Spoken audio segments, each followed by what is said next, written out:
Сәлеметсіздер ме? Сіздермен оңай әрі тез дайындалатын салат жасайтын боламыз. Ең алдымен қияр керек болады бізге. Қиярды жіңішкелеп, ұзыншалап турап аламыз жақсылап. Менде кішкене қалыңдау болып кетті. Кімге қалай ұнайды, солай жіңішкелеп турап алсаңыздар болады. Сәбізімізді үкіштен жақсылап өткізіп аламыз. Үкіштен өткізіп болған соң барлығын бір ыдысқа саламыз. Енді болгарский перцімізді саламыз. Сары болса да болады, көк болса да болады. Менде қызыл болгарский перц болды.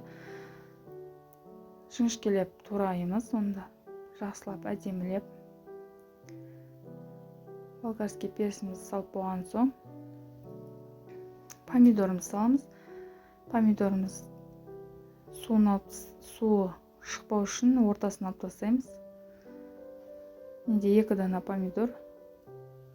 Барлығын жіңішкелеп турап болдық. Енді укропымызды саламыз. Укроп өте дәмін келтіреді салаттың. Маған қосқан ұнайды. Одан кейін көк пиязымызды қосамыз. Оны да ұзыншалап, жіңішкелеп турап шығамыз.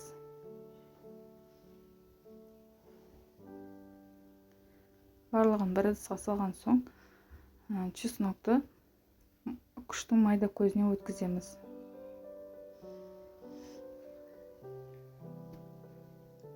Жақсылап өткізіп болған соң үстіне приправаларымызды саламыз. Қызыл бұрыш, тұз, паприка. Шай қасықпен бір-бір жарты қасық саламыз.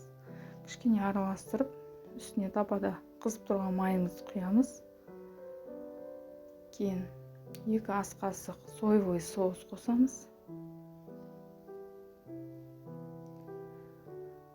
Жақсылап араластырамыз.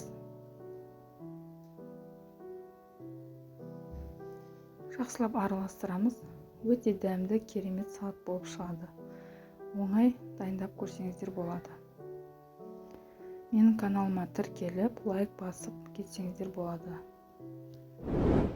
Дәмі өте керемет болып шықты. Үйде жасап көрсеңіздер болады.